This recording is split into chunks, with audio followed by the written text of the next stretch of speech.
So, you've just watched The Queen's Gambit and want to be the next Beth Harmon, a fictional character who suffered from depression, drug and alcohol addiction. You reckon you might give this chess thing a go? After all, if you've learned anything from watching The Queen's Gambit, it's that if a woman can do it, a man should be able to do it better. I'm pretty sure that was the message of the show. Chess can now be played online and anonymously, chess.com and Lichess. You can make friends playing chess like I did here. It's basically the new Tinder. But instead of nobody matching you leading to no sex, you get loads of people matching you leading to no sex. Many people don't fancy the idea of getting into chess because there are 12-year-olds who are more talented and practiced in chess already becoming grandmasters, and it's too late for you to get into it. But you are 21 and haven't been practicing anything for your whole life because you are lazy. It's an attitude like that which got you into this mess, and will keep you there if you don't start doing something soon. So just play some chess, and try to enjoy beating the stupid children more than the smart ones enjoy beating you. Chess is a game of skill, strategy, and waiting for your opponent to fuck up before you do.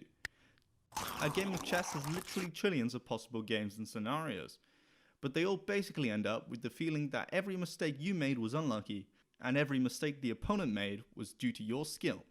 But before you start playing chess, first you must understand what each piece does. Pawn. The most basic and lowest value of any piece. They can only move forward and attack diagonally one square. Unfortunately, pawns have the game-breaking bug called en passant. You can Google it, but I warn you, it's some crazy stuff. Rook. These are the pieces you are left with after yeeting all your other pieces away. You can use these to castle if you don't live on the edge, or you can use them to attack straight away if you're a real gangster chess player. Bishop.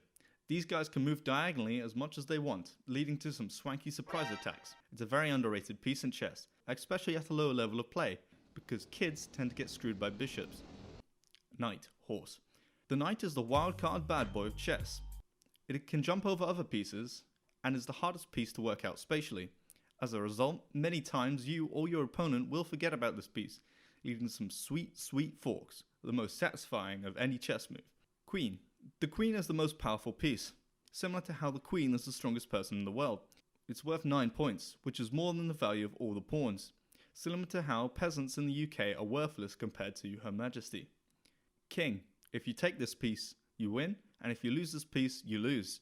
For any kids, the king is like the snitch in Harry Potter, or for any actual kids, it's like doing a dab in Fortnite. The king is responsible for the strongest move in the game, KE2. This move is so mathematically advantageous that it is banned from most chess tournaments. You'll never see Magnus Carlsen using this move. A game of chess is broken down into 3 phases. Openings.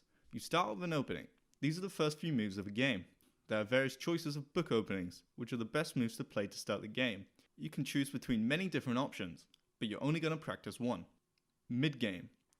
This is where you use strategy and tactics to try and take out some of your opponent's material and try not to lose yours, ultimately leading to the endgame. It is the final installment of the Infinity Stone saga, notably the last movie ever made apparently.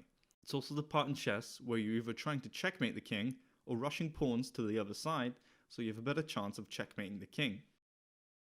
Eventually you get to a point where you can't win just by playing the move that you think looks good and waiting for your opponent to run out of time.